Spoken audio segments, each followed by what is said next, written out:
Saudara, Kementerian Kelautan dan Perikanan saat ini sedang mengkaji peluang pembukaan keran ekspor benih lobster. Padahal di masa Menteri Susi, ekspor benur telah dilarang. Benur lobster. Menteri Kelautan dan Perikanan Sakti Wahyu Trenggono berencana akan membuka lagi opsi ekspor benih lobster alias benur. Wahyu Trenggono mengatakan negara utama yang akan disasar dari ekspor benur ini adalah Vietnam. Hanya saja dia menjelaskan, rencana ekspor itu akan dilakukan jika Vietnam mau berinvestasi terlebih dahulu ke Indonesia untuk budidayanya.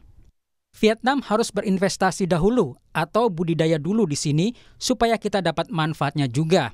Dan kita bisa dapat multipliernya juga. Baru kemudian kalau itu bisa dilakukan, nanti kita kaji lagi. Kata Menteri Kelautan dan Perikanan, Sakti Wahyu Trenggono, seperti kami kutip dari Kompas.com. Banyak pihak menyayangkan jika larangan ekspor benih lobster dibuka lagi. Salah satunya Menteri Kelautan dan Perikanan 2014-2019, Susi Pujiastuti. Di akun X, Susi menyebut lobster sangat bernilai ekonomi tinggi sehingga kelestariannya perlu dijaga. Lobster yang bernilai ekonomi tinggi tidak boleh punah, hanya karena ketamakan kita untuk menjual bibitnya. Dengan harga 1/100-nya pun tidak, kata Susi Pujiastuti. Sebelumnya ekspor benur ditutup di masa kepemimpinan Susi Pujiastuti sebagai Menteri Kelautan dan Perikanan. Dia melarang keras ekspor benih lobster lewat Peraturan Menteri KP nomor 56 tahun 2016 tentang larangan penangkapan dan atau pengeluaran lobster, kepiting, dan rajungan dari wilayah Indonesia. Sebelum ada larangan ini, ekspor lobster cukup besar.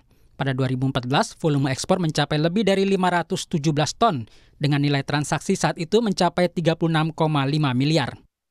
Setahun kemudian, ekspor lobster mencapai lebih dari 470 ton yang nilainya mencapai 39,9 miliar rupiah.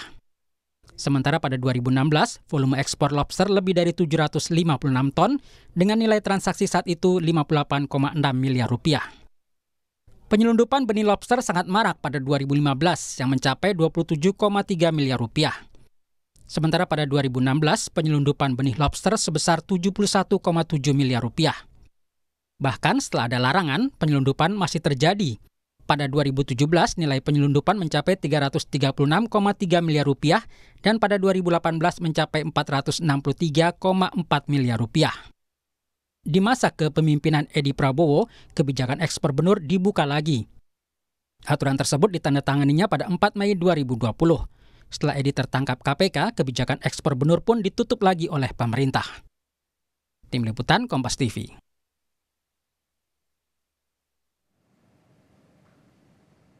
Ya, Kementerian Kelautan dan Perikanan berencana akan membuka lagi opsi ekspor benih lobster. Apa alasan dari bakal dibukanya lagi ekspor benih lobster? Bagaimana memastikan benih lobster ini tidak punah? Kami akan membahasnya bersama Menteri Kelautan dan Perikanan, ada Sakti Wahyu Trenggono. Selamat malam, Pak Menteri. Selamat malam. Dan juga untuk membahasnya ada Guru Besar IPB Ari Purbayanto. Selamat malam, Prof. Oke, Pak Menteri, rencana Pak Menteri ini bikin heboh. Kenapa? Karena kok ada rencana untuk buka ekspor benih lobster. Sebelumnya dilarang. Apa sih keterdesakannya sampai kita harus buka lagi ekspor benih lobster? Saya belum buka loh. Rencana. Maksudnya sudah ada rencana, ada niat kan di sana. Gimana? Kenapa ada niatnya muncul? Jadi gini. Saya cerita dulu sedikit ya. Oke. Jadi semenjak saya dilantik atau saya ditunjuk sebagai Menteri Kelautan Perikanan oleh Bapak Presiden, maka saya keluarkan Permen 17 2021 yaitu menyetop kembali ekspor benih lobster. Ya. Lalu kemudian 2022 saya terbitkan lagi revisi Permen 17 menjadi Permen 16, tetap di stop. Tetapi kemudian budidayanya kita minta untuk dimarakkan supaya Indonesia bisa berbudidaya. Perjalanan itu seperti yang kita lihat sekarang ini ekspornya cuma puluhan miliar. Sementara saya melihat Vietnam itu ekspornya sampai $2,5 miliar. Oke. Lalu saya pergi ke sana dong. Saya pengen tahu nih apa yang terjadi. Pertama, karena banyak sekali nelayan-nelayan dari Vietnam yang juga masuk ke Indonesia yang selalu kita tangkap hampir setiap bulan. Ini tidak bisa kita seperti ini. Sebagai negara tetangga tentu kita harus kolaboratif. Kita harus bisa menjadi bagian dari tata kelola perikanan dunia juga. Jadi artinya kita harus menjadi supply chain global. Bagaimana kita bisa menjadi supply chain global? Nggak bisa berdiri sendiri. Kalau kita berdiri sendiri, kokoh dengan pendiriannya sendiri, menurut saya kita tidak akan pernah maju. Budidaya itu di negara-negara maju, di negara-negara lain sudah tetangga kita, sudah lompat ke level yang tertinggi. Sementara kita masih tradisional. Membiarkan secara tradisional yang tidak kita manfaatkan dengan baik, itu menjadi kerugian bangsa dan negara yang nggak karuan.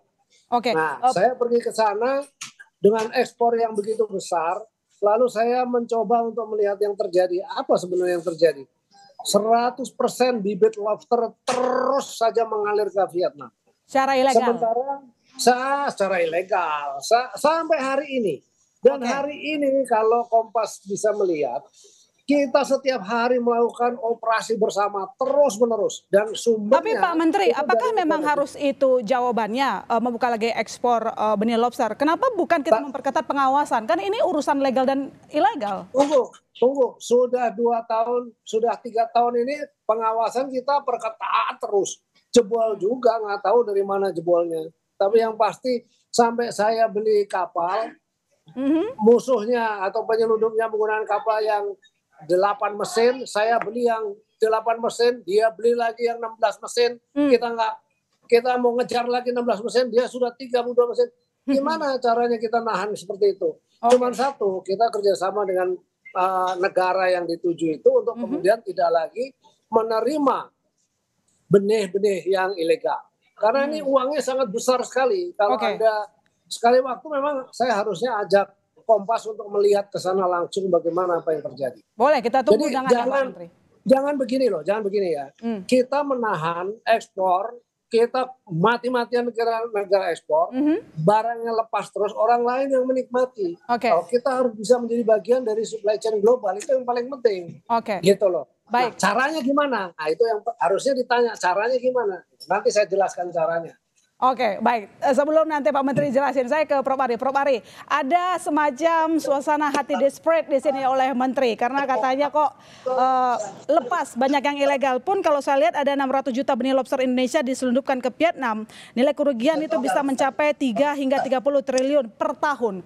Jadi apakah Anda melihat rencana membuka ekspor benih lobster ini jadi solusi atau mungkin Anda punya tanggapan lain, Prof?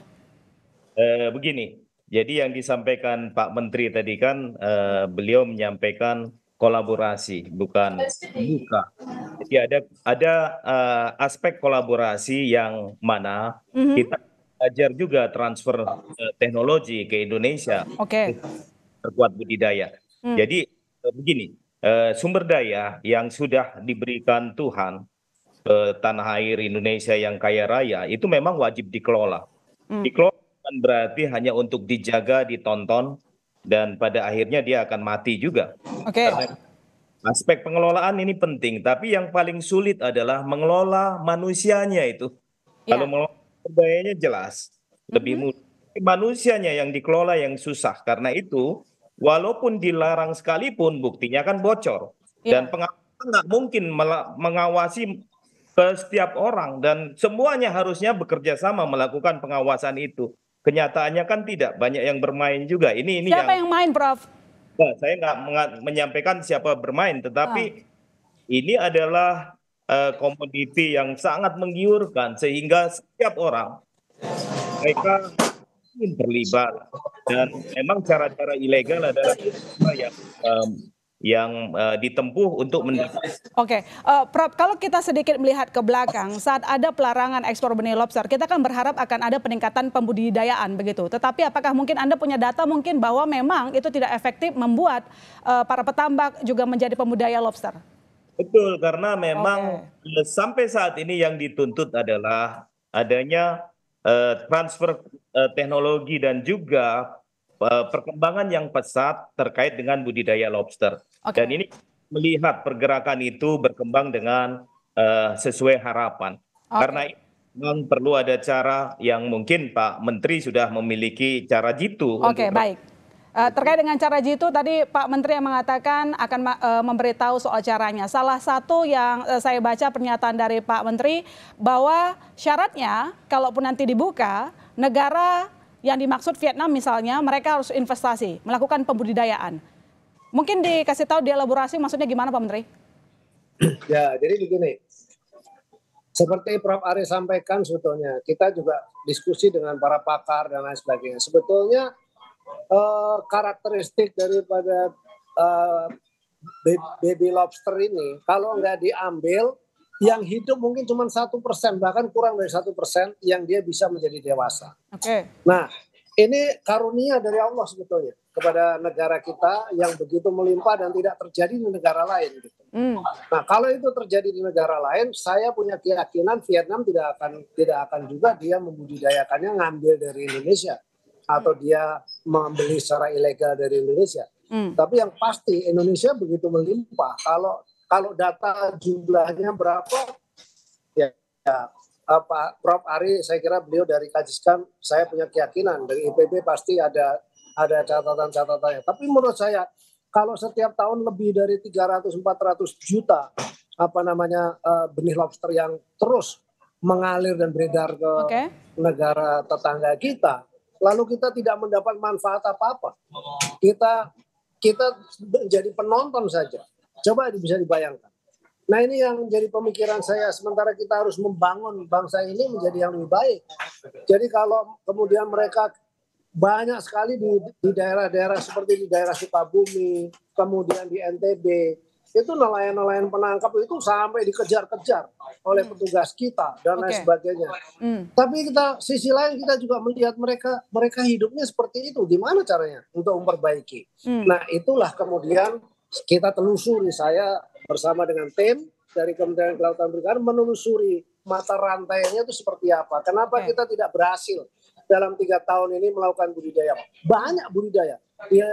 Di daerah Lampung ada budidaya, di daerah Sukabumi ada budidaya, di daerah Banyuwangi juga ada budidaya. Dari 10 mungkin 1 yang berhasil. Oke. Nah, apa yang terjadi di situ? Ternyata supply chain-nya itu belum siap. Gitu. Contoh misalnya budidaya, pakannya dari mana? Siapa yang suka? Di Vietnam itu sudah terjadi sedemikian lengkapnya. Jadi ada kelompok yang menyediakan pakannya, ada yang menyediakan distribusinya dan seterusnya. Ada yang fokus betul-betul di dalam budidaya dan kedalamannya berapa dan seterusnya. Jadi saya melihat kenyataan seperti itu kalau kemudian kita mau start dari awal sama dengan mereka, apalagi dikomentari oleh pihak tertentu. Wah, itu dan sebagainya.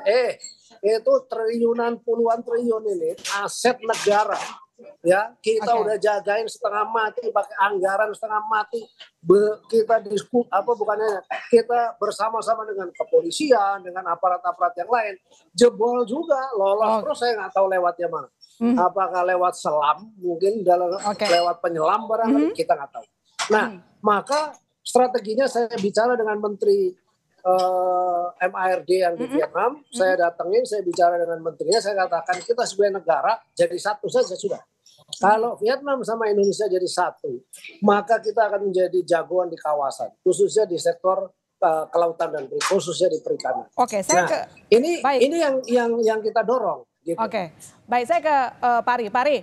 Karena tadi juga Anda yang menyinggung soal SDM, kemudian Pak Menteri mengatakan bahwa aset negara keluar begitu karena memang entah dari mana bisa keluar, bisa lolos begitu saja.